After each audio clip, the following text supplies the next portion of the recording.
श्री गणेशाय नमः।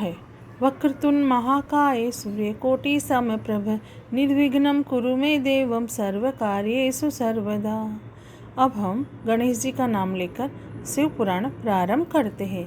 ओम नमः शिवाय, ओम नमः शिवाय, ओम नमः शिवाय। भोले बाबा को, शंकर भगवान को कोटि कोटि प्रणाम। अब हम शिव पुराण में श्री रुद्र संहिता के प्रथम खंड में दूसरा अध्याय प्रारंभ करते हैं। नारद जी की काम वासना। सूत जी बोले, हे ऋषियों, एक समय की बात है, ब्रह्मा पुत्र नारद जी हिमालय पर्वत की एक गुफा में बहुत दिनों से तपस्या कर रहे थे। उन्होंने दृढ़ता पूर्वक समाधि लगाई थी और तप करने लगे थे। उनके उग्र तप का समाचार पाकर देवराज इंद्र कांप उठे। उन्होंने सोचा कि नारद मुनि मेरे स्वर्गलोक के राज्य को छीनना चाहते हैं। यह ख्याल आते ही इंद्र ने उनकी तपस्या में विघ्न डालने की कोशिश की। उन्होंने कामदेव को बुलाया और कहने लगे कि हे कामदेव, तुम मेरे परम मित्र एवं हितैषी हो। नारद हिमाचल पर्वत की गुफा में बैठकर तपस्या कर रहा है। कहीं ऐसा न हो कि वह वरदान में ब्रह्मा जी से मेरा स्वर्ग का राज्य ही मांग बैठे। अतः तुम वहां जाकर उसका तप भंग कर दो। यह आज्ञा पाकर कामदेव वसंत को साथ ले बड़े गर्व से उस स्थान पर गए और अपनी सारी कलाएं रच डाली। कामदेव और वसंत के बहुत प्रयत्न करने पर भी नारद मुनि के मन में कोई विकार उत्पन्न नहीं हुआ। महादेव जी के अनुग्रह से उन दोनों का गर्व चूर्ण हो गया। ऐसा इसलिए हुआ क्योंकि महादेव जी की कृपा से नारद मुनि पर कामदेव का कोई प्रभाव नहीं पड़ा था। पहले उस आश्रम में भगवान शिव ने भी तपस्या की थी। उसी स्थान पर उन्होंने ऋषि मुनियों की तपस्या का नाश करने वाले कामदेव को भस्म कर डाला था। कामदेव को भस्म देखकर उनकी पत्नी रति ने बिलखते हुए भगवान शंकर से उन्हें जीवित करने की प्रार्थना की थी तथा सभी देवता भी शिवजी से प्रार्थना करने लगे।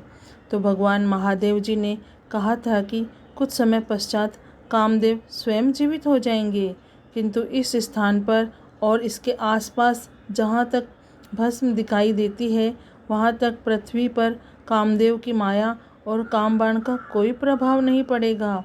इस प्रकार उस स्थान से कामदेव लज्जित होकर वापस लौट आए। देवराज इंद्र ने जब सुना कि नारद जी पर कामदेव का कोई प्रभाव नहीं पड़ा तो उन्होंने नारद जी की खूब प्रशंसा की। भगवान शिव की माया के कारण वे भूल गए थे कि शिव जी के शाप के कारण उस स्थान पर कामदेव की माया नहीं चल सकती है। नारद जी भगवान शिव की कृपा से बहुत समय तक तपस्या करते रहे। अपने तप को पूर्ण हुआ समझकर नारद जी उठे तो उन्हें कामदेव पर विजय प्राप्त करने का ध्यान आया। तब उन्हें मन ही मन इस बात का घमंड हुआ कि उन्होंने कामदेव पर विजय प्राप्त कर ली है। इस प्रकार अभिमान से उनका ज्ञान नष्ट हो गया। वे यह समझ नहीं सके कि कामदेव के पराजित होने में भगवान शंकर की ही माया थी।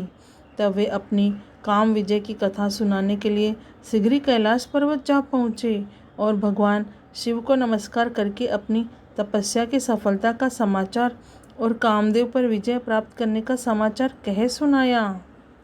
यह सब सुनकर महादेव जी ने नारद की प्रशंसा करते हुए कहा, हे नारद जी, आप परम धन्य हैं, परंतु मेरी एक बात याद रखना कि यह समाचार किसी अन्य देवता को मत सुनाना। विशेषकर भगवान विष्णु से तो इस बात को कदापि न कहना। यह वृत्तांत सबसे छिपाकर रखने योग्य है। तो मेरे प्रिय हो, इसलिए मैं तुम्हें यह आज्ञा देता हूँ कि यह बात किसी के सामने प्रकट मत करना। परंतु वे तो शिव की माया से मोहित हो चुके थे, इसलिए उनकी दी शिक्षा को ध्यान में न रखते हुए ब्रह्मलोक चले गए। वहाँ ब्रह्मा जी को नमस्कार कर बोले, मैंने अपने तपोबल से कामदेव को जीत लिया। यह सुनकर ब्रह्मा जी ने भगवान शिव के चरणों का चिंतन करके सारा कारण जान लिया तथा अपने पुत्र नारद को यह सब किसी और से कहने के लिए मना कर दिया। नारद के मन में अभिमान के अंकुर उत्पन्न हो गए थे, जिसके फलस्वरूप उनकी बुद्धि नष्ट हो गई थी। वे तुरंत विष्णु लोक पहुंचकर भगवान विष्णु को यह सारा किस्सा सुनाना चाहते थे। अतः शीघ्र ही वे ब्रह्मलोक से चल दिए। नारद मुनि को आते देखकर भगवान विष्णु सिंहासन से उठ खड़े हुए। उन्होंने नारद को गले लगा लिया और आदर सहित आसन पर बिठाया। भगवान शिव के चरणों का ध्यान करके भगवान विष्णु ने नारद जी से पूछा, नारद जी, आप कहाँ से आ रहे हैं और इस लोक में आपका शुभागमन किस लिए हुआ है? यह सुनकर नारद जी ने अहंकार सहित अपने तप के पूर्ण होने एवं कामदेव पर विजय प्राप्त करने का समस्त हाल उन्हें कह सुनाया।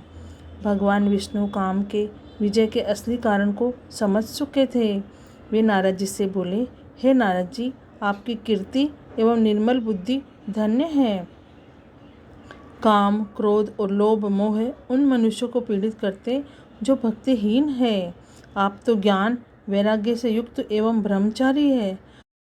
फिर भला यह काम आपका क्या बिगाड़ सकता था?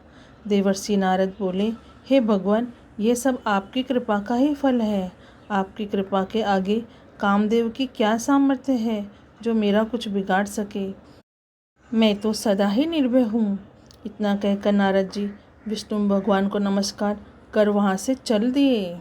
अब हमारा शिव पुराण में श्री रुद्र संहिता के प्रथम खंड में दूसरा अध्याय समाप्त हुआ। ओम नमः शिवाय, ओम नमः शिवाय, ओम नमः शिवाय। हे भोलेनाथ, हम सब पर हमेशा कृपा करना। हे भोलेनाथ, हे भोलेनाथ, आपको कोटि कोटि प्रणाम और कोटि कोटि धन्यवाद है। जय भोलेनाथ।